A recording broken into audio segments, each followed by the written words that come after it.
We begin on a vast, radiant landscape.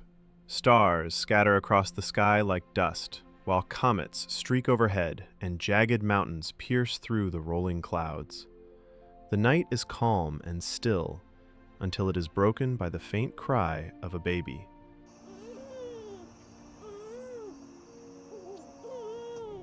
A baby crying in the mountains? It seems like a weasel trying to sneak in, a man says while grabbing an axe. The speaker steps into view. He is tall, broad-shouldered, and powerfully built. He stands firmly in the doorway of his cabin, eyes sharp as he listens for the source of the sound. But it's bad news for them if they are trying to steal from me. You shouldn't pick a hunter's cabin, he says with pure malice on his lips and an axe in his hands. The hunter combs through his land. His voice is low and focused as he mutters, "Must not be an average robber to sidestep all my traps so silently, but he can't fool my ears." He suddenly bursts through the barn doors, axe raised and ready, his thoughts racing. "He'll be dead before he knows it!" The barn is empty. He scans the room in disbelief before lowering his weapon. Under his breath, he mutters, "There's no one here." Frustration washes over him. He presses a hand to his face and exhales. Another hallucination. Ever since we found out we can't bear children, I keep hearing them. So which was it, really? A criminal or a child? As he turns to leave, something catches his eye. His gaze drops and his expression freezes.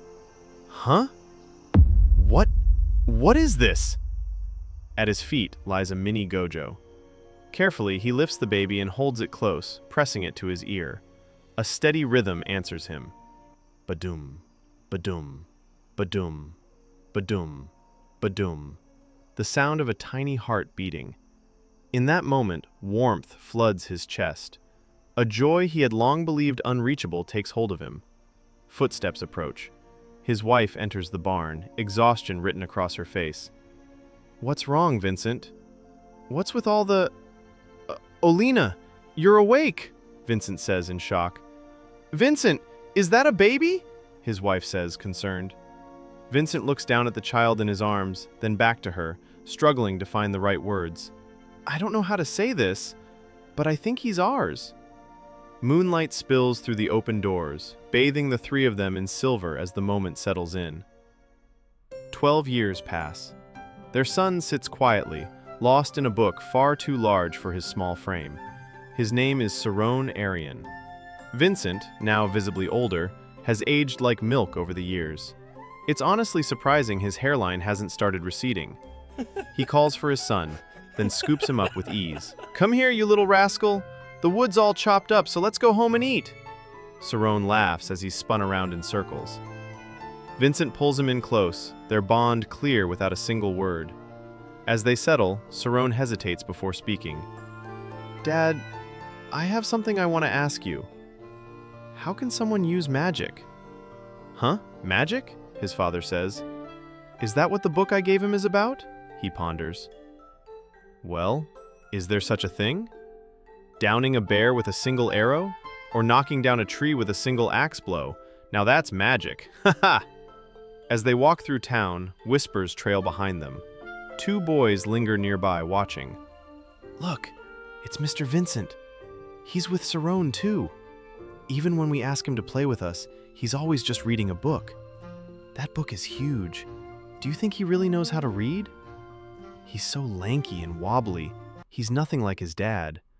My mom says they found Sarone somewhere. I guess his real parents didn't want him anymore." Vincent's hand tightens into a fist. The words sting more than he expects. For a moment, doubt creeps in. He looks down, ready to comfort his son. Sarone only smiles. "Knocking down a tree with one strike. It's magic, right, Dad?" His voice is bright, untouched by the cruelty around him. Later, Vincent decides to take Sarone into the city to buy fruit, a small reward for helping out. As they walk, Vincent's thoughts linger. "I'm sorry, boy. I wish I could offer you more, but no matter what they say, you're my son." He reaches down and gently ruffles Sarone's hair as they continue on together. We pan to the city of the kingdom of Tormia Kreras. Saron rides atop the wagon, eyes wide as he takes in the sights before him, his face filled with pure awe. Wow, so this is the city, he exclaims. The streets are alive with motion. Merchants shout over one another, dazzling storefronts line the roads, and the air is thick with the scent of mouth-watering food. People move in every direction, and Saron struggles to look at everything at once. Ka-thunk! The wagon comes to a stop. I need you to wait here with Martin, Grandpa. I'll come back for you once I finish a few errands, Vincent says. Before leaving, Vincent kneels beside his son and gives him a firm warning. Saron must not wander into alleys, and at all costs, he must avoid nobles. It's always the nobles. Vincent sits down nearby and helps the old man write out the sign for his produce stand. Saron, restless and curious as ever, turns to the old man. He asks if he knows anything about magic. Huh? Do I use chapstick? The old man responds. No, magic. Do you know how to use it? The old man chuckles, shaking his head. He says he doesn't know anything himself, but points Saron toward a place where he might find answers, the bookstore down the street. He tells him to take a quick look while he finishes setting up the rest of the stand. Unable to resist, Saron wanders off. As he browses, the grandpa curiosity grows, and he picks up a book Saron had been reading before. Holy shit. He finally understands what Saron was referring to. Stop! Keep your filthy hands off these, some random woman says rudely. Saron, confused, asks, I can't even look inside of them? These books are too precious for a bumpkin like you. They are not some ratty farmer's almanac from a dime shop. She continues to berate him, her voice rising until another customer enters. The man wears a fine suit, clearly a noble. Instantly, her attitude changes, and she rushes to assist him. The man glances briefly at Saron as he flips through a book, while Saron watches silently, searching for answers he doesn't yet understand. Eventually, Saron leaves the store. Outside, he notices a nobleman carrying a stack of books. Curious, Saron follows him at a distance. The noble turns down an alley and casually dumps the books onto the ground. Saron steps forward, stopping in front of the pile. He picks one up. So, this is where Dad got my book from, he says, dusting off a green book. As he looks around, he realizes he's no longer alone. Nobles stand nearby, surrounding him, chattering among themselves. He grips the book tighter. What makes them so different from me? He wonders. His father's words echo in his mind. And avoid all nobles. Why do they get what they want but not me? He thinks as he steps forward, only to be stopped by a tall man. Hey, kid, this is no place for someone like you to be running around, the man says. Only nobles can enter beyond this gate. Where are you from? Where are your parents? Another officer asks as he approaches. The questions pile on. Their suspicion grows. Just before they can take him into custody, Saron disappears. Where did he go? You idiot! Find him! The guards argue as Saron hides nearby, crouched behind a flower pot, struggling to catch his breath. Are they gone? He whispers. Phew! I bet I'll hear it from Dad. He notices one of his shoes lying nearby. He carefully steps over to slip it back on, but as he presses close to the wall, he hears voices. Now then, let us discuss what magic is. Magic. Saron's heart skips. Magic? Then this place is a magic school, he thinks. Children complain that they want to use spells, but the teacher reprimands them. What is the most important thing for learning magic? Knowledge. Ability, because you study magic for life. Money. Mage robes are really expensive. I've yet to hear the correct answer, the teacher says. Saron thinks to himself, so it's not knowledge, ability, or money. Then do you have to be a noble? The most important thing for learning magic is insight, the teacher responds. All the children mutter upon hearing that. He poses another question. Do any of you not know the answer to 1 + 1? Everyone knows that. It's 2, one child replies. But can you explain why that is? The children fall silent. The teacher explains that there was once a time when humanity didn't know that 1 + 1 = 2. It took countless hours and generations of scholars to build that collective knowledge. Now, people can take the answer without having to analyze or verify it. This allows new principles to be built upon that pre-existing foundation. Magic is no different. It requires the ability to take inherited principles and concepts and transform them into something new. That is insight. Insight is sharper than knowledge and swifter than ability, the teacher says. With a little cultivation, you can become a mage as well. Saron's heart pounds. Does that mean I'll have a chance as well? He whispers to himself. The old man smiles. Yes, boy beyond the wall. I would like to hear what you think. Saron jumps, startled. Fear grips him. Should he run? He doesn't know if he should meet the Grand Mage, especially with his appearance. But suddenly, a thought crossed his mind. If he doesn't take this chance, he knows he'll regret it for life. Using all his might, he climbs the wall.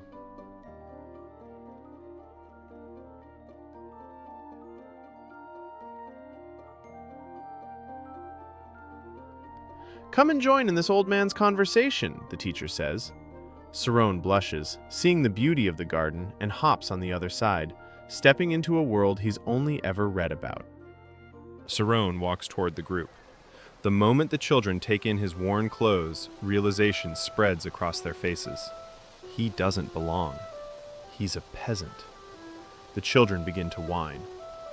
But headmaster, he's not a noble. He looks like a peasant. Hey, you can't come in here. Go away. Saron freezes, nervous and overwhelmed by the sudden hostility.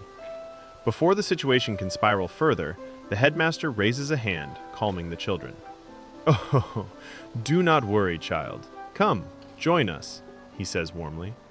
Tell us what this old man said to make you jump over the wall. Saron swallows and answers honestly. I want to see magic. My word. Have you never seen it, my boy? No, I've only read about it in books, Saron replies nervously. The children erupt in mocking laughter. He's a liar. Peasants can't read. It's clear the noble parents have already shaped the way these children think. Still, Saron doesn't react to their insults. He doesn't care. All he wants is to see magic, any kind of magic at all. He begs the Grand Master to show him. The Grand Master chuckles.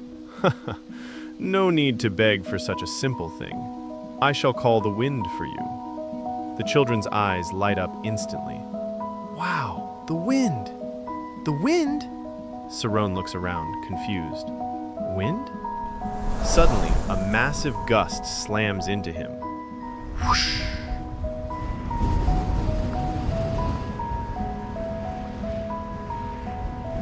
The children are lifted straight into the air. Their screams quickly turn to laughter. Yay! This is fun! Saron, however, panics. Ah! Gah! Moments later, the wind drops them. Saron flails desperately, grasping at empty air. He squeezes his eyes shut, screaming as he waits for the impact. Instead of pain, he hears laughter. Opening his eyes, Saron realizes everyone else is laughing while he remains floating mid-air. What do you think? The Grand Master says. There's some magic for you. He chuckles softly, stroking his beard. Saron lands unsteadily, his heart pounding. Even after witnessing this, there's something eating at him. But sir, what is magic? The distress on his face is unmistakable. Let us think of an example, the old man says thoughtfully. But Saron shakes his head, unsatisfied. He yells, I don't care if it's hard to understand. Just tell me the truth about it. The children fall silent. Sweat beads on their faces. Even teachers don't speak to the Grand Master like that. The Grand Master frowns, then pauses. He looks closer at the boy. Determination. Then I'll be very honest with my explanation. Magic is an act that breaks from our world's general laws. Inversely, I could call it the mental application of exploring the truth in phenomena. But I understand if this is too hard, Saron cuts in. Like an anomalous event? So is that why? It's even closer to the truth. The group freezes. Eyes widen, mouths hang open in shock. The Grand Master bursts into laughter, stroking his beard excitedly. "Did you read about this in your book as well?" "No," Sarone says, "but I noticed something similar in all books." He continues, gaining confidence. "Many great people were attacked for thinking differently from everyone else, but eventually their ideas became general knowledge. So I wonder if the truth was hidden in the anomalies, or something like that." "Indeed," the wizard replies. The children stand in stunned silence, sweating as they watch a peasant grasp concepts they themselves cannot. Sarone doesn't stop there. "How do you learn magic?" he asks. The Grand Master is clearly surprised by Sarone's insight, but he doesn't forget the boy's status. "A demonstration would serve better here," he says. He calls over a young girl. "Schumann, enter your spirit zone." She nods. "I'm there." The Grand Master closes his fist. "How many coins are in my hand?" 6. She's correct. Sarone stares in disbelief. When a mage is focused, the Grand Master explains, they become so in tune that they can sense all things around them. Great mages can even tell you the number of leaves on a tree far away. He calls it an extremely sensitive mental state, the spirit zone. He drops some coins. "Now?" "There are 3. He opens his hand again. Once in it, the world is experienced with extrasensory perception. That is when phenomena fall under your control. Sarone's mind reels. "Anyone can do this," the Grand Master continues. "Practice somewhere quiet. The first step is to find yourself. Then you must erase yourself." He smiles. "Anyone can do it, but not everyone is able to," he thinks to himself. "Only then can you enter a world apart from this one." Do you understand what I am saying? If you can find yourself, then you won't be able to erase yourself either, Sarone replies. The Grand Master chuckles, surprised. He asks if Sarone would like to try. He wonders privately if the boy can even enter the spirit zone at all. Find yourself. What am I? A brain? No, it's only a bodily organ. The feelings and reality I sense cannot exist outside the concept of the brain. I mustn't define it, but feel it instead. I must erase every bit of myself I can feel. It is not I that becomes more sensitive, but sensitivity is all that remains. Sarone opens his eyes. Well? Did you feel something? Sounds, Sarone answers, out of breath. I can hear every single sound. The children mock him immediately. Oh, is that so? The Grand Master says. I knew it. He's not able to do it. He explains that what takes place in the spirit zone exists on another dimension, a state where senses overlap and invert. Smells born from sound, taste born from color, the feeling of landscapes against your skin. Despite dismissing him, the Grand Master pats Sarone on the head, praising his effort. He leaves with the nobles, returning to class. As he walks away, he thinks it's a pity such talent is wasted on someone in Sarone's situation. But then again, the world is full of gifted children. Sarone leaves the area panting heavily. Despite what they believe, he managed to enter a spirit zone. I did it, he whispers. I actually did it. Sarone experienced the overwhelming power of the spirit zone. It came to him as a massive sound, an all-consuming presence that drowned out everything else. Is this really the spirit zone? The sensation felt as though his body had shattered into 1,000 fragments scattered across the earth.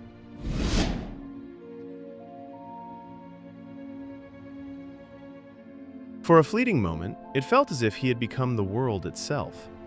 Tears began to trickle down his face as he remembered the moment. He broke into a run, sprinting back toward his wagon. I was shaken by an immensity without end, he thought. It only lasted a moment, but to me, unleashed from my physical body, I was infinite. He said it infinite. You get it. Infinite mage. The joy didn't last. The strain of the experience hit him all at once. His legs faltered, his vision swam, and as he ran through the crowded streets, he slammed straight into a group of people. Oof! Sarone stumbled backward and quickly scrambled to his feet. "I'm sorry," he said. The group he collided with was made up of ragged commoners, their expressions darkening instantly. "Damn it, kid! You just run into anyone you want?" One of them grabbed Sarone by the collar and yanked him close, shouting in his face. "Have you lost your mind? You gotta pay for running into people, don't you know?" The man leaned in with a sinister grin, still gripping Sarone tightly. Sarone could barely breathe. I'm sorry," he repeated, shaken. "You think sorry makes it all better, huh? You part of the wolf gang or something?" "Come to kill me, have you?" Sarone's eyes filled with tears. What is wrong with these random gangster commoners, bro? Before things could escalate further, a calm voice cut through the chaos. "What's all the excitement for? Am I missing out on something?" Sarone looked up in shock as a noble stepped forward. Her crimson-red hair shimmered in the light, emerald eyes sharp and observant. She wore a black frilled dress that contrasted sharply with the dirt and grime of the alley. She was basically Urza from Fairy Tale. The thug bowed slightly, forcing a smile. "This punk's trying to kill people. We're just teaching him a lesson." Sarone tried to defend himself, explaining that he ran into them by accident, but his words were ignored. A knee slammed into his stomach. The air left his lungs as he collapsed to the ground, shaking. The blows didn't stop. "Now you're gonna pay, you little rat. Where's your mommy? Find the shameless wench that spawned you and bring her here so I can see." Something inside Sarone snapped. Anger surged as they insulted his mother, but he was still just a child. A kick sent him rolling across the ground. They're really jumping a 12-year-old? Come on, what are we doing? Before the violence could continue, Amy stepped forward sharply. "Stop it now. You'll kill the boy." "Are you all right?" she asked our MC between hiccups and tears. Sarone chokes out. "I didn't do anything." "Okay, enough of this." She knelt down beside Sarone, her tone suddenly casual. "Isn't there anything more interesting to do?" "I was thinking we could sell him off on the south side of town. We won't get in trouble either, since he's a peasant." Tears welled in Sarone's eyes. "What? Mom? Dad?" She muttered. "But slaves can't be damaged in any way. Shouldn't we examine him?" 3 men closed in around Sarone. "To take his clothes off." "All right, bro. Hey, kid, take off your clothes as the lady said." "Or should we smack them off you?" Amy froze in the background, blushing furiously. "I said no such thing," she thought. "I meant to examine his face." Sweat dripped down her temple as she watched Sarone's expression twist into something unfamiliar. "I was going to let him go after teasing him a bit, but has he lost his mind?" Time slowed. The world around Sarone fell silent. Bugs, rats, birds, even the air itself seemed to freeze. He entered the spirit zone. Above him, a single bright star burned in the sky. What happened? The star suddenly transformed into lightning, striking the garden he had been standing in moments ago. "This is... I shall call the wind for you. My memory."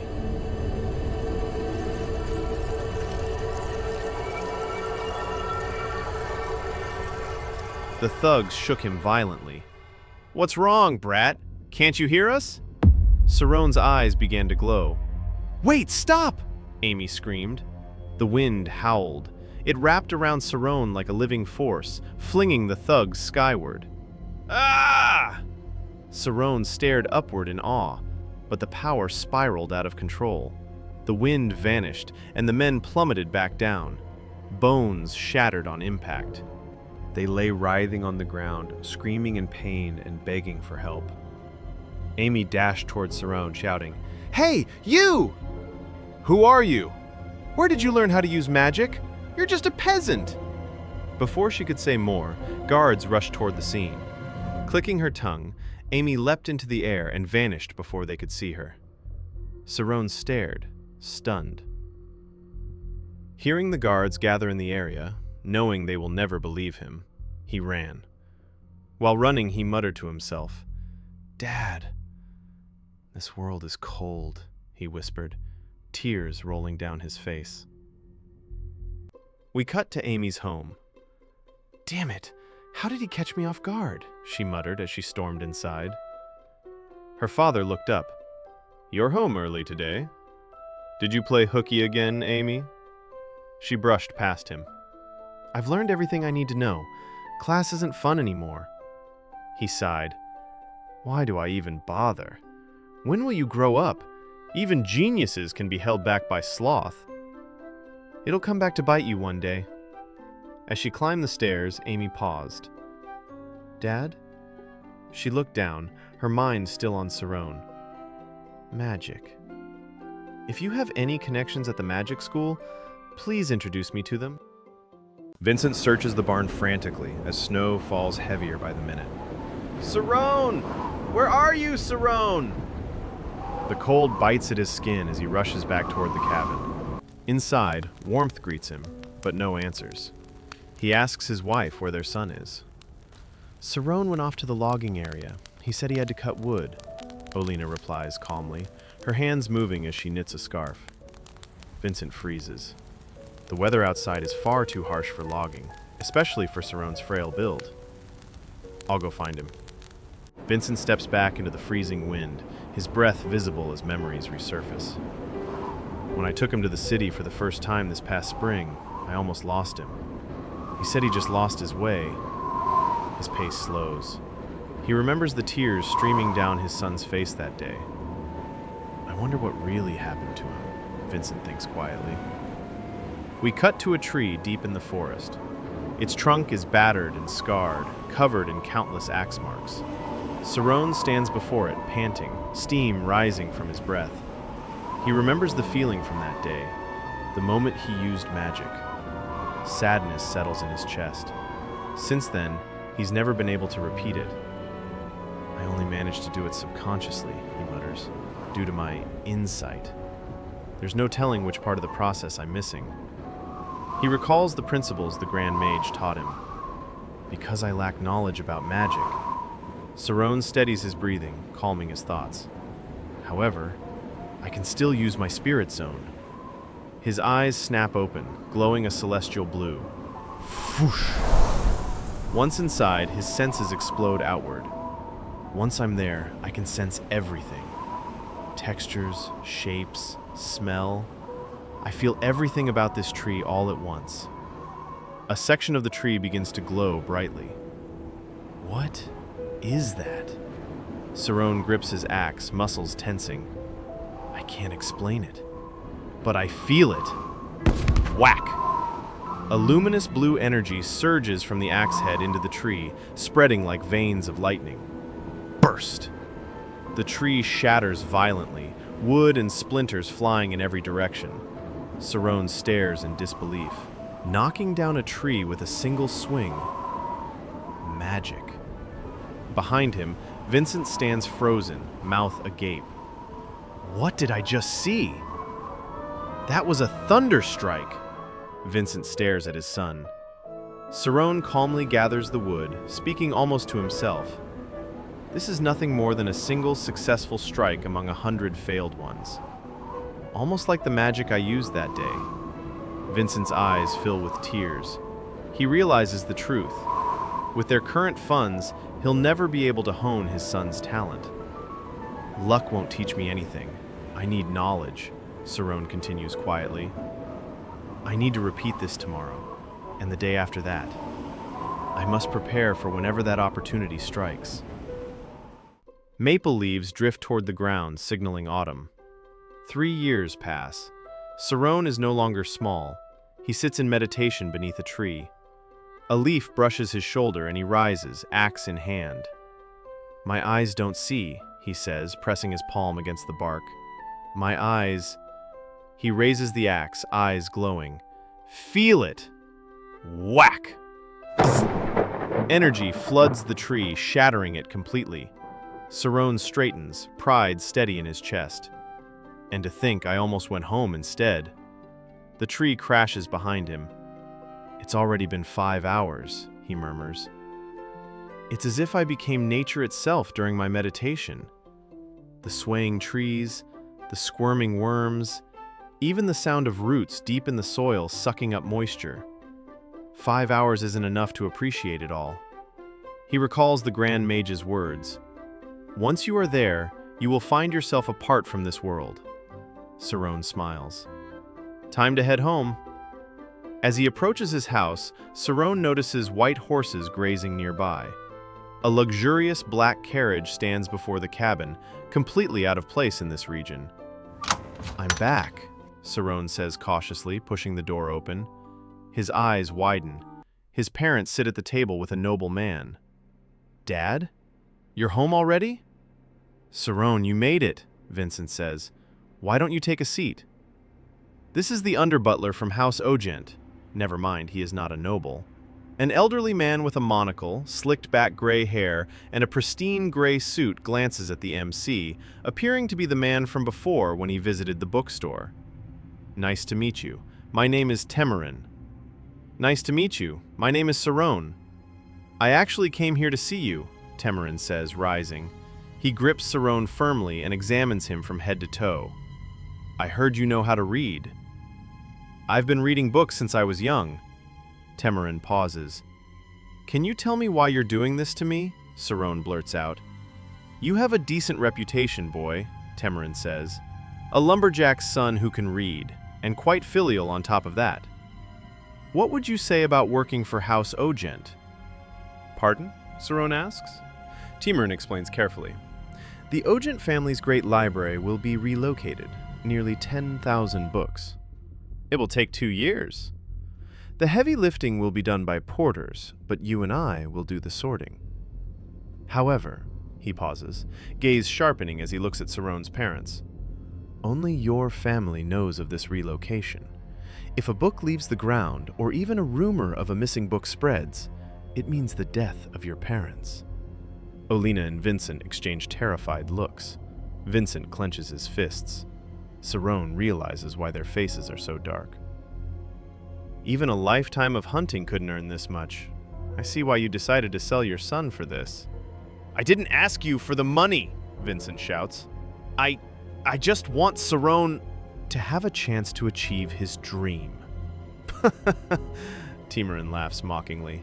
And what did you have in mind? That he'll have a successful career? Please. If not for the money, why beg me to hire your son? Vincent explodes. You said he can read books there! Why, certainly, Temerin replies smoothly. But he won't be there to read. I meant we cannot observe him at all hours. Achieve his dreams, he says. Have you lied to your boy about his future this whole time? Vincent flashes back. Sarone reading a book. Olina taught Sarone a few words just for fun, but by the time he was 6 years old, he was reading books by himself. Not only did his appearance radiate with brilliance, but the sharpest thing about him was his mind. Could he be of noble blood? If only he had been raised in a house of nobility instead of ours, he could have gone to school, Vincent thinks, shaking his head. No. What am I thinking? Sarone is our boy. A lumberjack's son learning the ways of the mountains is right. Yet as soon as he began to join me for work, I grew afraid. I've turned the boy into another lumberjack. Vincent falls to the ground, prostrating himself before the noble. Did you say a peasant who can read? Take my son, please! He's been reading books since he was little. He's very bright. Just let him read books, sir, tears running down his face. We cut back to the present. I don't care about your stupid money, Vincent says, shaking. If I knew you'd be this way, I never would have asked. Now get out of my house, Vincent roars in pure fury. Temerin stiffens as Vincent's voice explodes through the cabin. How dare you look down on my family because of some damn money! Without responding, Temerin calmly places his hat on his head, already preparing to leave. To him, this reaction is familiar.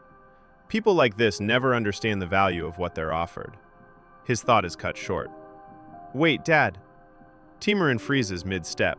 He turns slowly, surprise flickering across his face as he sees the boy standing firm, having accepted the deal. Sarone, Vincent shouts. Timorin studies him carefully now, reassessing. Are you sure? I wasn't trying to scare you on purpose earlier. If even the tiniest rumor gets out, your life is done. Sarone doesn't hesitate. I understand. Let me do the job. I'll make sure nothing is leaked, and even if anything goes wrong, I shall bear no resentment. He speaks with a quiet smile, one far too calm for someone his age. Timorin's lips curl upward, amused by the boy's boldness. Well, if you say so, then I shall come for you in a week's time. You may change your mind in the meantime, but once you set foot on the manor's ground, he turns toward the door. You will not be able to leave until the job is done. The door shuts behind him, the sound echoing heavily through the cabin. Sarone, why would you agree to that? Vincent's voice cracks as panic rushes in. They're looking for a sacrifice, not a worker. I was naive to ask him. Let me turn him down for you. Sarone steps forward. Father? The single word stops Vincent cold. The weight of Sarone's decision settles between them. Vincent's breath falters. Sweat beads down his face as tears gather in his eyes. Thank you. This is the greatest gift you've given me. Sarone opens his arms. Vincent breaks. He pulls his son into a tight embrace, his shoulders shaking as tears finally spill over. Don't worry, Sarone. I'll be here whenever you need me. Just come back, in one piece. I won't let them lay a finger on you or your mother. Vincent holds him fiercely, a single thought echoing in his mind. Have I finally done the right thing as your father, Sarone? He looks toward Olina. She watches quietly, a gentle smile breaking through her tears as she witnesses the two of them together. The week passes the loving family by far too quickly. We open on a faceless man standing in front of their abode, his voice flat and professional as he gestures to the parchment. And you signature there. Wonderful. Vincent finishes signing the contract, the final stroke of ink fully binding his boy to House Ogent. His hand lingers on the paper afterward, eyes fixed on the words as unease settles deep in his chest. Now we have no time to waste. The man beside him rises at once. We need to leave, now. Sarone is gently ushered forward. As he's guided toward the wagon, he turns his head back toward his home, memorizing every detail of it. This way, please. You can put your bag over there. The door shuts. Inside the wagon, Sarone sits silently, staring at the floor. Closing his eyes, he slips into his spirit zone one last time, stretching his senses outward to glimpse his family as the journey begins. Mom, Dad. The door seals fully. Kathunk. I can't let this get to me. This is a chance of a lifetime. And a double-edged sword. Sarone clenches his jaw, nerves tightening in his chest. I'm about to enter a place with very high and powerful people. A single thought lingers, heavy and unshakable. Will I be able to make it out of there alive, after 2 years? As the wagon rolls onward, Sarone is briefed on the noble house that will define the next chapter of his life. House Ogent resides in the Craus of Tormia. Every generation see more and more certified warriors. The founder of House Ogent was a level 3 general, and the current master of the house is a level 4 knight.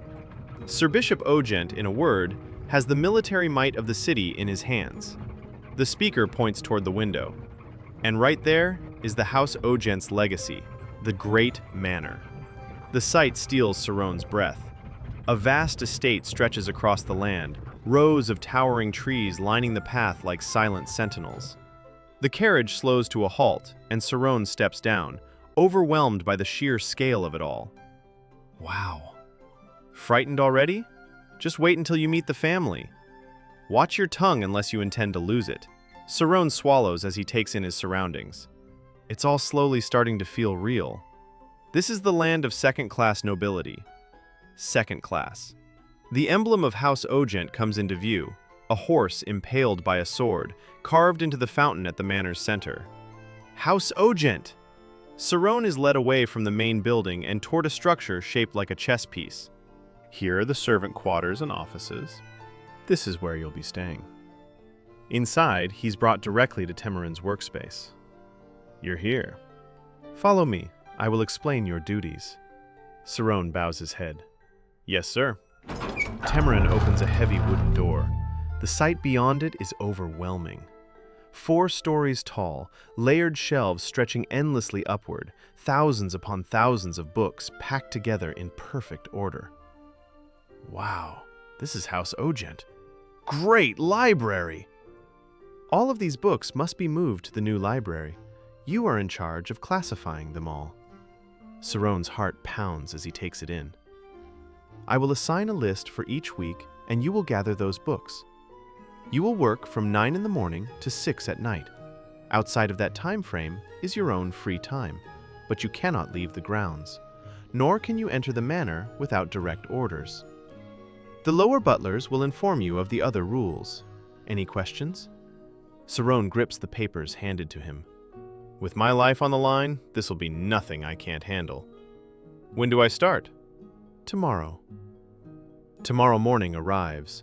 Saron stands in his new tuxedo, carrying a thick stack of papers as he approaches his desk. He sets them down carefully, already understanding the scale of his task. I can see why sorting books is handled by one person. The standard classification must be consistent. He thinks through the process, organizing it in his mind. This is something I realized about the process of establishing a sorting system. All knowledge is interconnected, and the common thread linking them all is history. The line of history runs through all knowledge. History is truly the backbone of knowledge. The process of learning will quicken with a deep understanding of history and then supplement with other topics. Of the 10,000 books here, 850 of them are history books. For the next 2 years, he resolves to read them all. He must, if he wants to become a mage. As he steels himself, movement catches his eye. Temarin. Saron stiffens, instinctively trying to hide what he's been reading. You sort well, boy. Will you be working late? Yes, Mr. Temarin. Temarin warns him not to overexert himself, noting how much work remains. As he turns away, he suddenly stops and steps back towards Saron. Saron flinches as a hand grips his shoulder. Did he figure out that I'd be reading after my working hours? But Temarin merely brushes dust from his clothing. Do not be careless with your appearance, and do something about that long hair of yours. Saron nods quickly, wishing him a good night. As Temarin leaves, Saron exhales shakily. Phew, that's all it was. I'll have to be on my toes from now on. I don't want them to keep finding problems with me. Late into the evening, Saron sits alone, staring down at an open book. But the biggest problem right now is... This is harder than I thought! The 3 empires, the 7 kingdoms' castles, the history of Tormia is chock full as it is. How am I supposed to learn all the rest as well? Do I have to memorize it all? No, if I'm to maintain any of this information, I should understand at least one part of the event and move on, just one. His eyelids grow heavy.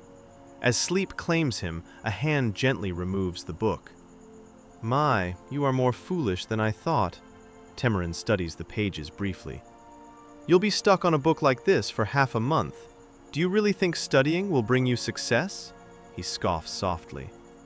I would have forbidden him from reading if it was practical information he was after. Alas. As he leaves the vast dormitory, his final thought lingers in the air. He is but a fool with lofty dreams. 3 months have passed since Saron came to the manor, and he has been working steadily in the library. We see him now, and thank God they haven't cut his hair. Instead, it's tied neatly into a ponytail. He's in the middle of his routine when we cut to him speaking with another servant. Are these the books you sorted for today? They ask. Yes, those 4 piles are yours to take. Saron reflects on how much easier classifying books has become over time. Along with that progress, he's gained a surprising amount of information from the other servants. As the ones questioning him walk away, a well-dressed man approaches, asking to rent a book. Will this be for Master Lai again? Saron asks. But he hasn't returned the last book he checked out. It'll be a problem if it's missing. The reminder tightens his chest. His parents' lives are still at stake. The man scratches his head before replying. I know. I kept asking him myself, but he just says he'll return it. Actually, the master don't care if anything goes missing, And we're the ones who suffer for it anyway, Sarone comments quietly. The most shocking of which is that nobles don't care about the books in their library. But don't go telling people I told you that, the man in the top hat adds, fully aware of the implications. Keep up the good work, he says as he exits the library. Left alone again, Sarone thinks about the dangers of working here. Peasants' lives are constantly placed in jeopardy by the whims of nobles. One misplaced item, one careless mistake, and the consequences fall on them, or their families. I just need to make sure I don't draw any attention to myself, he mutters, trying to reassure himself. As he reaches for another book, a blue-haired boy suddenly bursts through the door. Damn it, that crazy old geezer! Sarone looks up in shock. I spoke too soon. The boy is shaking, breathing hard. It won't kill me if I take a break for one. Sarone quickly realizes who this is. The blue-haired boy is the youngest son of the Ogent family, Lian Ogent. A furious voice echoes from outside the room. You dare run from me, Lian! You just earned yourself 100 laps around the courtyard!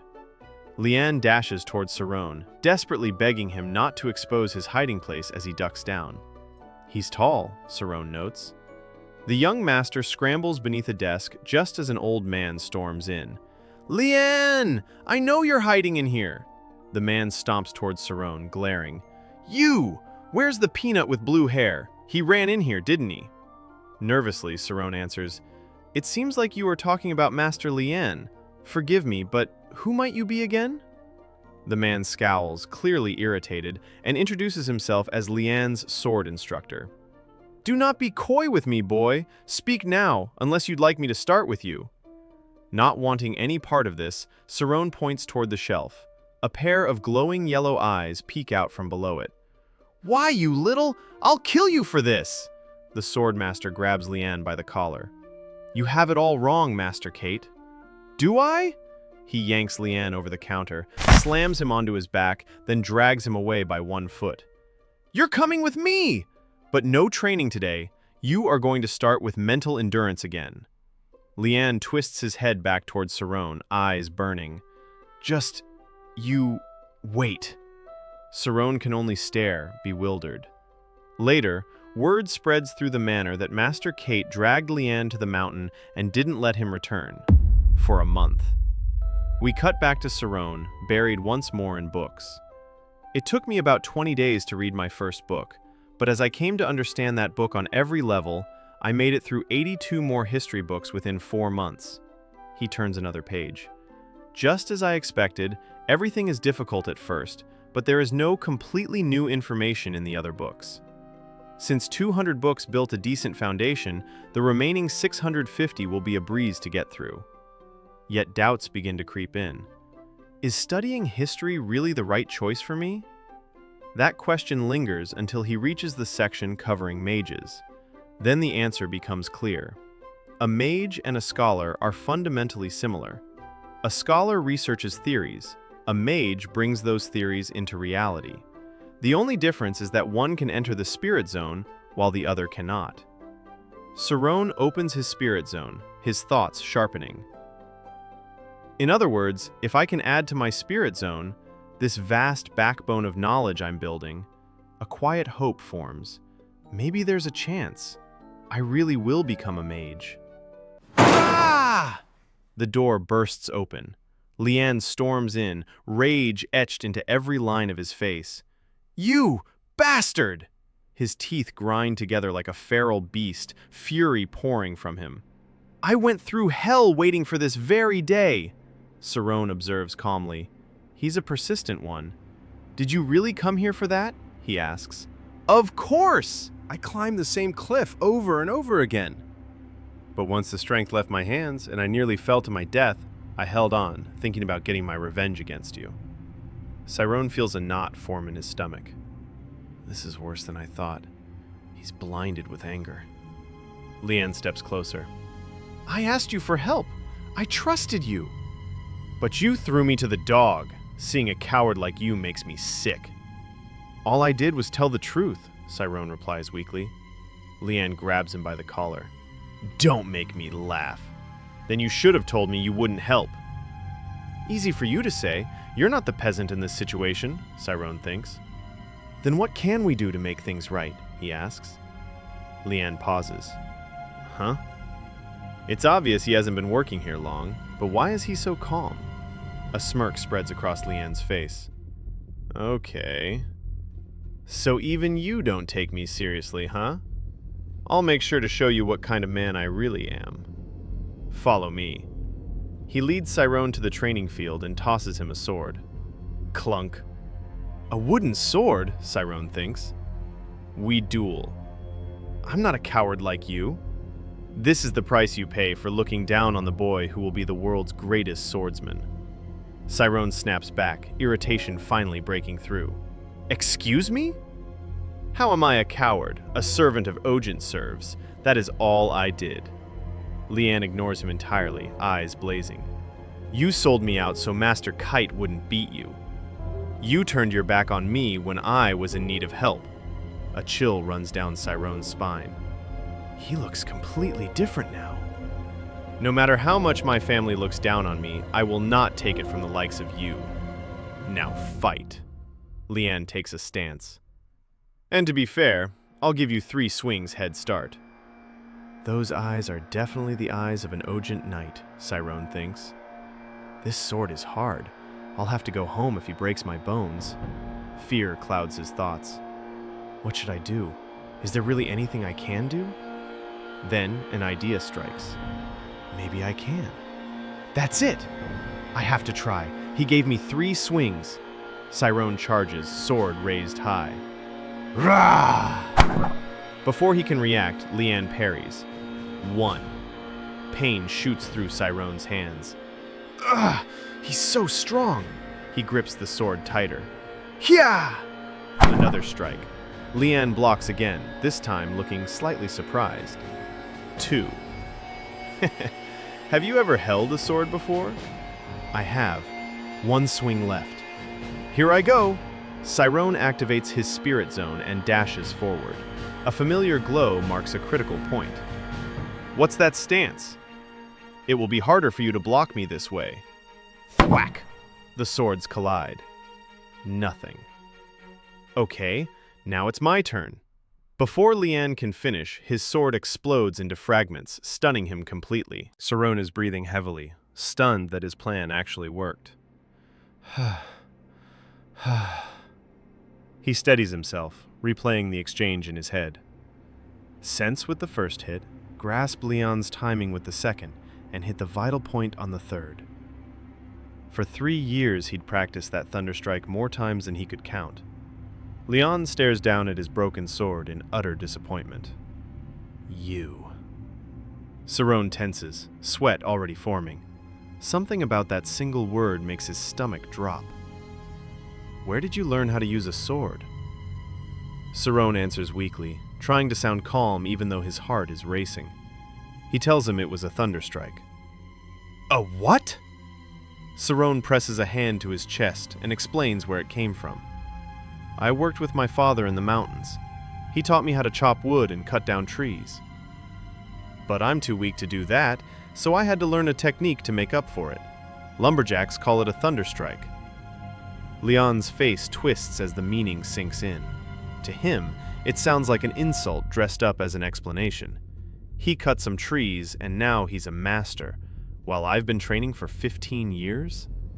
The anger boils over. This is not a skill you learn from chopping some firewood. We flash back to Lian's childhood. Amazing, Lai! You broke his sword! A long, dark-haired boy stands over Lian, calm and composed. 3 men surround him, praising him like he's already a legend. He grasped the ways of House Ogent at a mere age of 12. Master Lai's skill is far and away the best of his peers. I fear I have no more to teach him.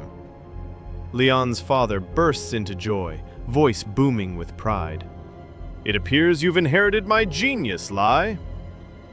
We will have a banquet to commemorate this day. Everyone laughs, but Lian's pride shatters quietly in the background. Why not me? Why can't I be as good as him? Lai Ogent! The silhouette of his brother lingers behind Cyrone in his memory, like a shadow he can't escape. Back in the present, Sarone reaches out carefully, trying to speak like a servant should. Master Leon? I can't accept this! Leon screams. Sarone tries to respond, but Leon cuts him off instantly. Have I perhaps offended you in some way? Shut up! Blinded with rage, Leon draws another sword and throws it at Sarone. Take it! Leon isn't satisfied with losing like this. He declares that in a month's time, they'll duel again, properly. Real swords. Sarone stares at the weapon, trembling. Real swords? So I might really die after all. He forces himself to speak, voice strained. Please reconsider this, Master Leon. I've never learned how to use a sword. Leon glances back coldly, almost offended by the pleading. That's what the month is for. If you can break a sword by chopping wood, I'm sure you'll figure something out. Then his tone darkens. Don't you dare try and run away. I will catch you. We pan to Sarone later, sitting at his desk in despair. The more he thinks, the more the reason becomes obvious. House Ogent has 4 children, 3 sons and 1 daughter. Every one of them is talented in some way. One is a level 6 swordsman. Another is a pianist for the royal palace. Lai is a sword prodigy. Everyone is gifted. Everyone except Leon. Sarone recalls what he'd heard from other servants. He was even given a personal instructor, but nothing has changed. And now Sarone understands what he did. Out of all the children in this family, he managed to strike the most insecure one. How stupid of me. I should have just let him hit me. But no. I had to blow the self-esteem of the one who's been compared to his brothers his whole life. He grips the edge of the desk. I thought each and every noble was talented. I thought I'd be safe if I stuck to the books. His throat tightens. But if I die, then my parents... He can't even finish the thought. Sarone stands abruptly and begins yanking books from the shelves. Think. I'm going to be a mage one day. I have enough strength from living in the mountains. He spreads the books out across his desk. Swordsmanship, swordsmanship, swordsmanship. So I should be able to survive if I at least learn how to defend myself. I have to try everything I can. He opens the first book and starts forcing the information into his mind. We cut to Leon.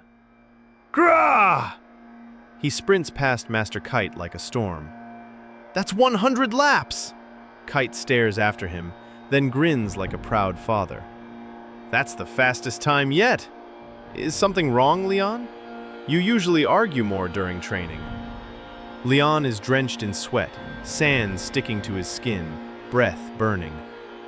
You call this crap training? Kite's smile drops. What did you say, boy?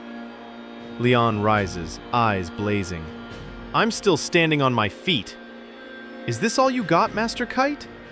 Kite narrows his eyes. So something did happen, right? Leon stiffens. No, not a thing. Kite wonders what could have triggered this. He thinks of Lai for a moment. Did Lai master yet another new skill? But he already unlocked his schema. He pushes the thought away. Fine, but it won't be my fault if you die. Let's do this, Master Kate. Schema. The imaginary form and diagram of the human body. The spirit zone of the swordsmanship world. All humans have an image of their corporeal form, but schema is the absolute realization of that form. Masters of schema can fully engage their body down to the very cells. Sarone reads about it and immediately notices the contradiction. This is the polar opposite of the spirit zone. Should I give it a try? He closes his eyes. First, I sense myself. It feels like the spirit zone so far. This would be where I erase myself, but for schema, I must dig into myself. Upon lifting this black curtain, I enter the first phase of the schema. But even as he tries, he hesitates. Putting all of my effort into the opposite disposition of the spirit zone is inefficient. His mind drifts to the girl from the alley years ago. I wonder if that girl I met in the alley 3 years ago was using her schema. That's so advanced for her age. Amazing. He acknowledges her strength, then returns to what's in front of him. Sarone heads to the courtyard, sword in hand. It might be better to use Spirit Zone as a base for what I learn with a sword. He sets his stance. I'll start with 8 directional slices. Hya! The blade comes down for the first strike. Leon follows, swinging at a training pillar like he's trying to split the world in half. Leon, you animal! Enough already!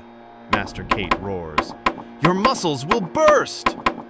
Leon doesn't stop. He swings again and again, screaming through clenched teeth. They didn't burst yet! Blood slicks his hands against the hilt. Damn it! Why won't they burst? Why won't my arms fall off? He keeps going, relentless. His master watches with a mix of horror and concern. Tears well in Leon's eyes. Why won't my schema? On the final swing, Kate intercepts the blade. That is enough, Leon. We will stop here for today. Leon breathes hard, voice low. Yes, Master Kate.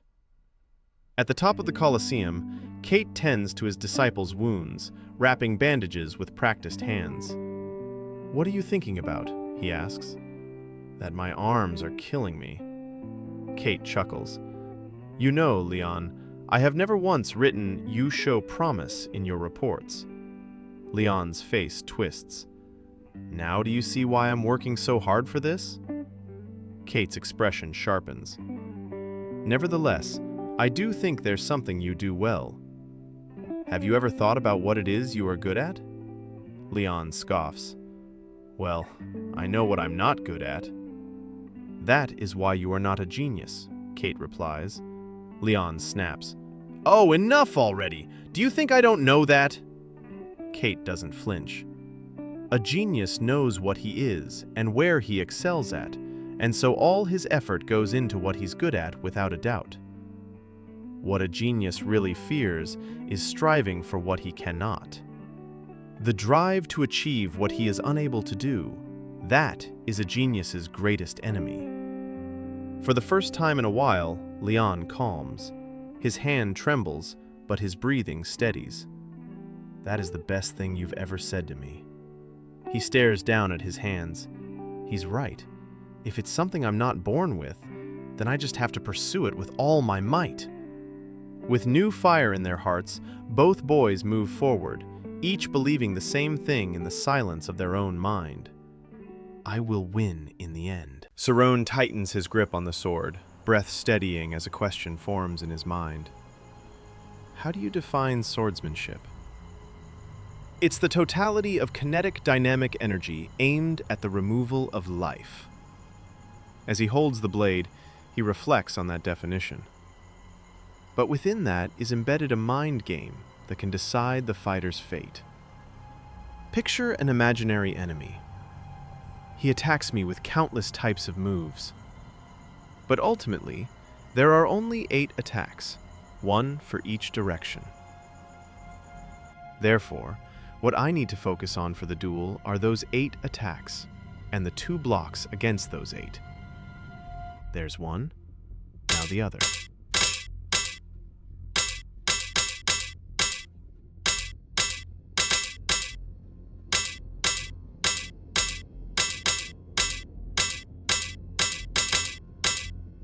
Sarone stares in awe at the sensation flooding his body, panting heavily. So this is the path of the swordsman. The sword slips from his grasp and clatters against the ground. He looks up into the vast blue sky above. Just like the world of magic, the world of the sword is limitless.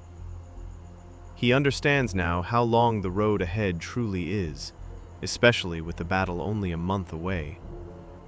Forgive me, Mom and Dad. I may never make it back to you. But I have no regrets. I'm staring death in the face, but at least I got to experience this great world. We pan to the Colosseum. 1 month has passed. It's late into the night as Lian steps into position, his voice echoing through the empty arena. Let's begin! He unsheathes his sword and fixes his gaze on Sarone. After just 1 month, how can he have that kind of look in his eyes? Lian remembers their first encounter. Maybe I was right. Maybe he really didn't know how to use a sword. Even though it's his first time holding a real blade, he's so calm. Lian grits his teeth. He might be a born natural like Lai. That thought hardens his resolve. Sarone is the antithesis of everything his brother represents, and Lian knows he has to defeat him, no matter what. He charges forward, sword ready, screaming, "Hya!" Sarone freezes for a brief moment, overwhelmed by the gap in experience. Then he exhales. I can sense the path of the sword. He narrowly dodges the first strike. Lian's eyes widen. Sarone didn't just avoid it, he watched it. He looks at Sarone again and realizes something terrifying. He's not even afraid. I cannot overcome the fear of death, but death, the root of fear, lies in the future. And the future is but an illusion that is yet to exist. As long as you don't imagine what comes next, anyone can jump off a cliff.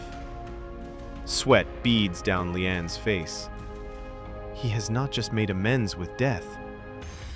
He has completely suppressed all emotions. Lian trembles at the strength Sarone has found. But I'm not afraid of death either. He rushes again, blade drawn to his side for the second strike. This time, Sarone is ready. Right side. He blocks. The blades collide, sparks flying. Ah! Lian's eyes shift. It's no use. He unleashes a barrage of attacks, each one carrying the weight of his anger and self-doubt. Sarone parries again and again, arms screaming under the pressure. This is a wall you cannot climb with petty tricks, Lian declares. A sword strike is brutally heavy and swift. Sarone's hands throb violently, but he endures. My synthesia's recognition speed of the sword's path is becoming too much for me. Hya! Lian releases another devastating swing. This one grazes Sarone's chest, tearing skin. Sarone looks down. Damn it! His eyes glow brighter. He hit me! Lian raises his sword again. Ah! Sarone ducks, knowing he can't block this one. He slides across the arena, gasping for breath. That's strange. How did that happen? Before he can finish, Lian is already there, bringing another downward slash. Sarone reacts just in time, blocking it. He's completely frozen, Lian thinks, a grin spreading across his face. Do you get it now? The Ogent swordsmanship trains one with a greatsword. He won't be able to endure the power of my strikes. Sarone clutches his wound, panting, but never loosens his grip. Each and every hit has the power to shatter bones. My strength will crush you! Lian dashes again. Hya! Another wide swing.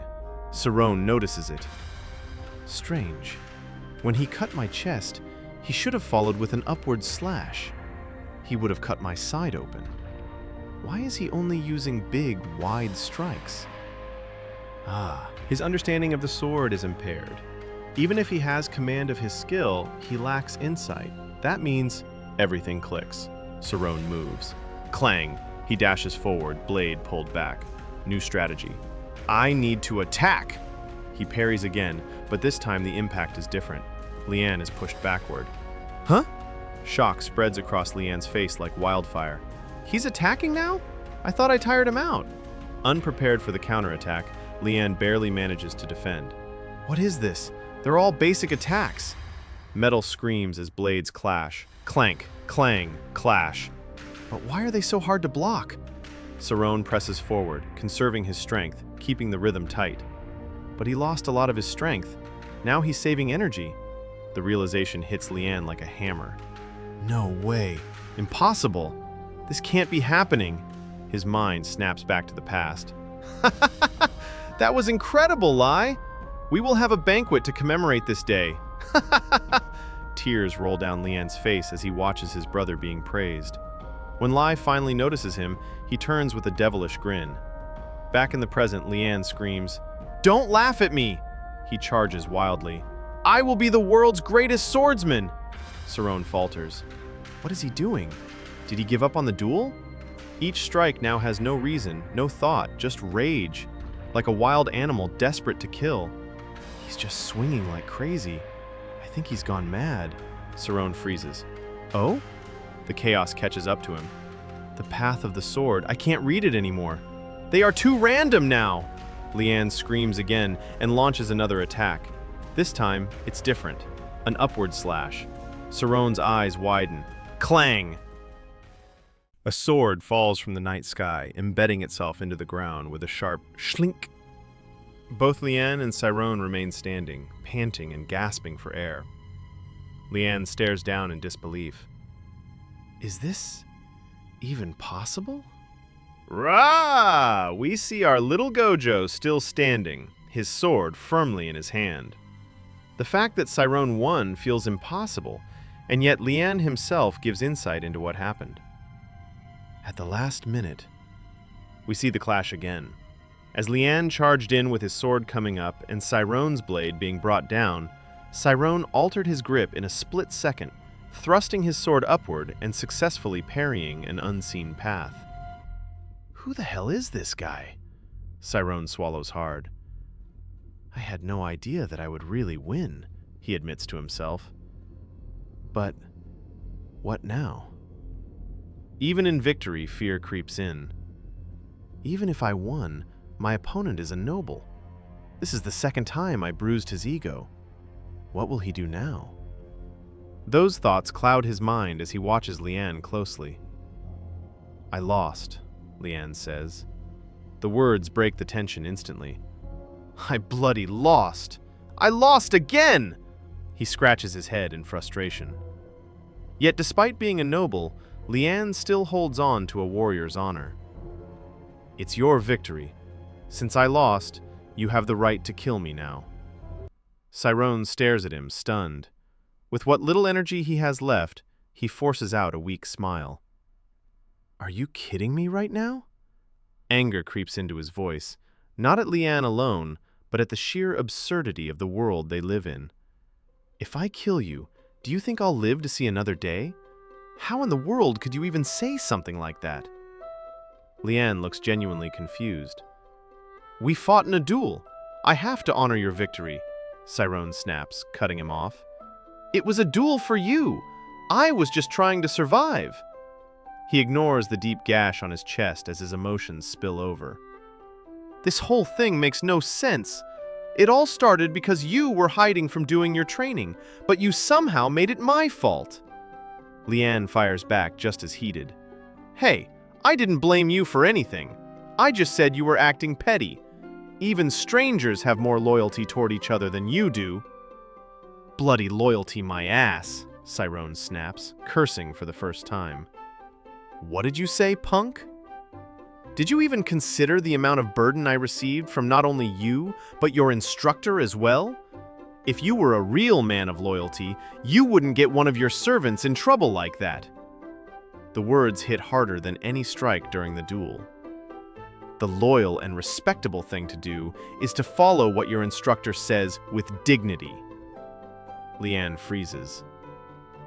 Is that so? Saron finally collapses backward, landing on his behind, tension draining from his body. Gah! I almost died! Lian looks down at him, confused. What's going on here?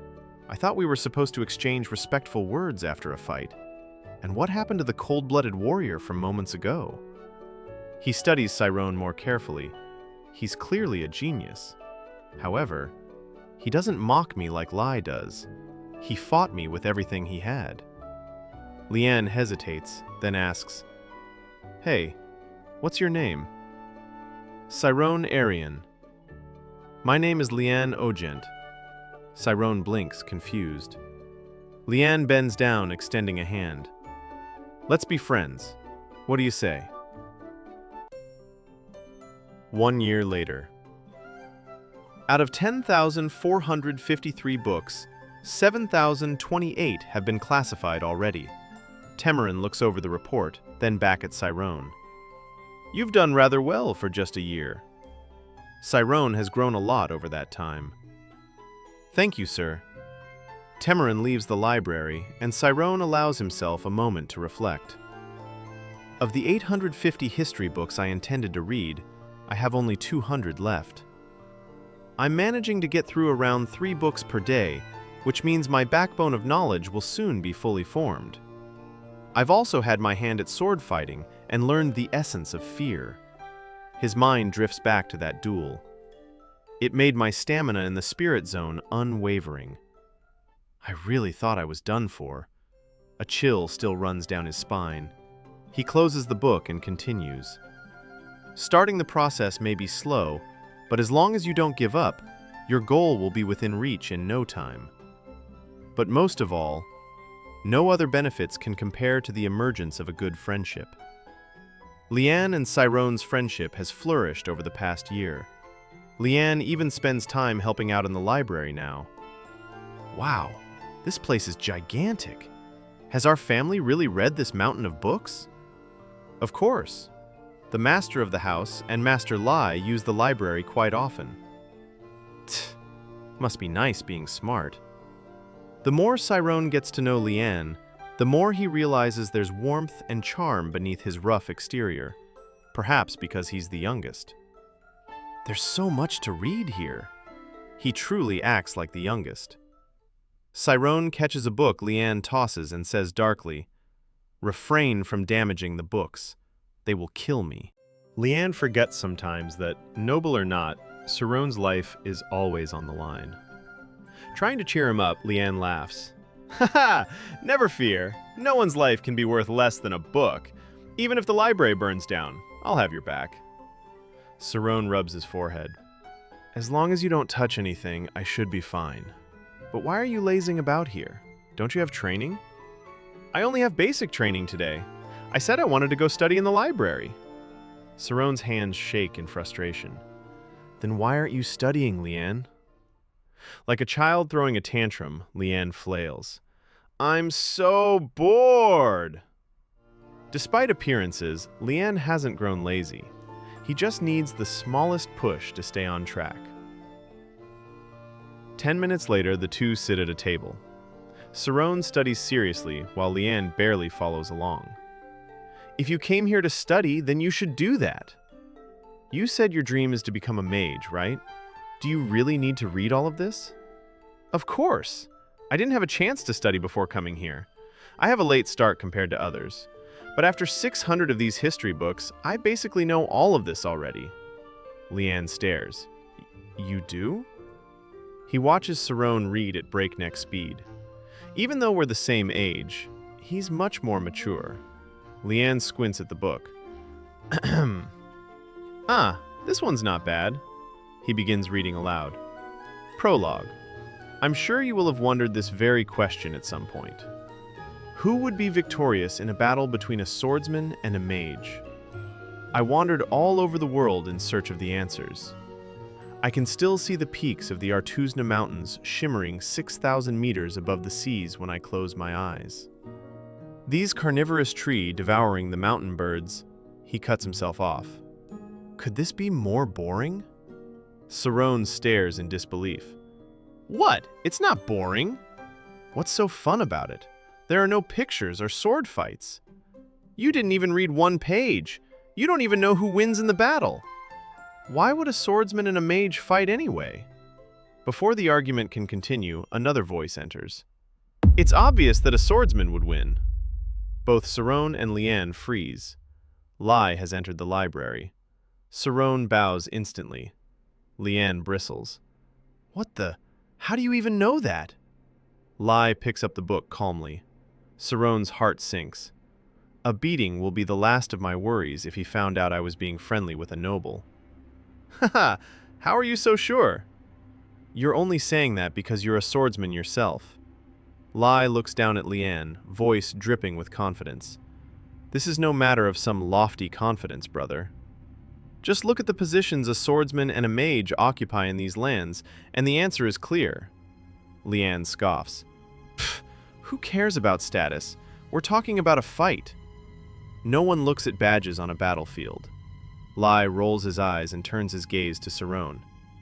Hey you, what do you think? Saron freezes. Pardon? What is he trying to get at? He's always been hard to read, but now that I've touched a sore spot, it's worse. Should I try to sound impartial? Carefully, Saron answers. If both fighters are equally skilled, I would think the swordsman may have difficulty once the mage enters his spirit zone. However, if the swordsman attacks before any spells are cast, you're wrong. Lai cuts him off immediately. With a smug smile, he declares, the mage will lose. Saron is stunned. So that's it. This was Lai. Lian clenches his fists. Ever since we were young, whenever you found someone annoying, you trampled whatever they loved. Snickering, Lai continues. It looks like you enjoy history then. I'm sure you've heard of the Armor of Sin.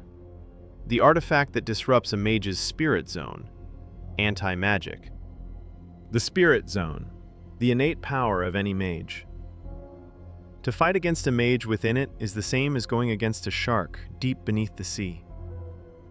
But if one scatters the water and takes away the shark's senses, that is anti-magic. As Lai speaks, we see it in our mind.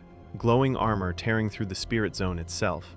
A green aura radiates off it, not just surrounding it, but almost embedded into the metal like it's part of the armor's bones. A mage that cannot enter the spirit zone cannot use magic. Would equipping this artifact make any mage beatable? At some point, it is purely theoretical. Anti-magic is a remarkably expensive thing to produce, since its power comes from the heart of a dragon. Well, that explains the overwhelming aura coming off of it.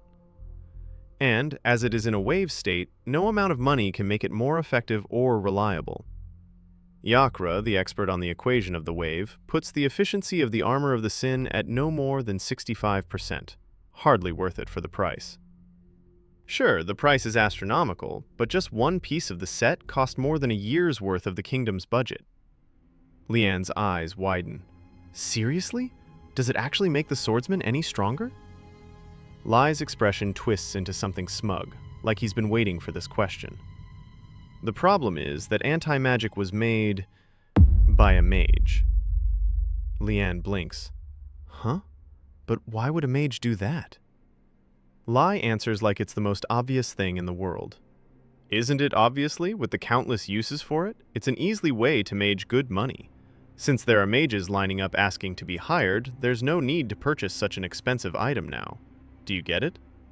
Then he says it, coldly, like he's declaring a law of nature.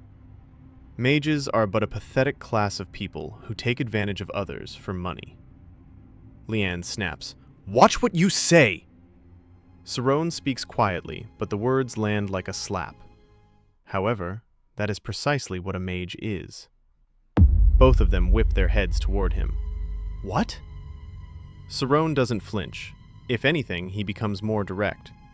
As you said, Master Lai, it was a mage who created anti-magic. It is used to restrict the use of magic in places where magic is forbidden, and it is also used in schools for training students. It's far from being disadvantageous to mages. Anti-magic is considered a clever tool mages gladly share for the betterment of the world. Therefore, the premise that a swordsman is superior to a mage is fundamentally flawed. The shift is immediate. Anger spreads across Lai's face, made worse by Lian's barely contained snickering. Lai's jaw tightens. Ha! Your ideal and reality do not coexist. No matter what you say, it won't change the fact that a mage can never win in a battle against a swordsman. He storms out. Slam! Silence returns to the library like a blanket dropping over everything. Saron slumps down now that the air has finally cleared. Phew. I thought it was going to die there for a minute. Leanne bursts out laughing. That was awesome, Sarone. I've never seen Lai look so fluster. He pulls Sarone in for a hug like they're comrades returning from war. If your tongue was a sword, you'd be the greatest swordsman alive. It was like you stabbed him right in his pride, Sarone exhales, letting the moment settle. His thoughts drift beyond the argument.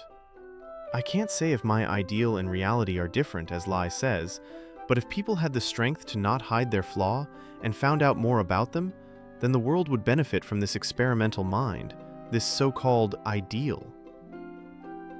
6 months later. Sarone has finally completed logging the books. Temarin reviews the progress and speaks with calm certainty.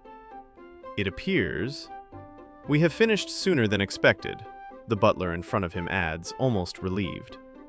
Finishing the library relocation 6 months early is one thing, but I'm relieved all the books that were neglected for 20 years were finally sorted properly.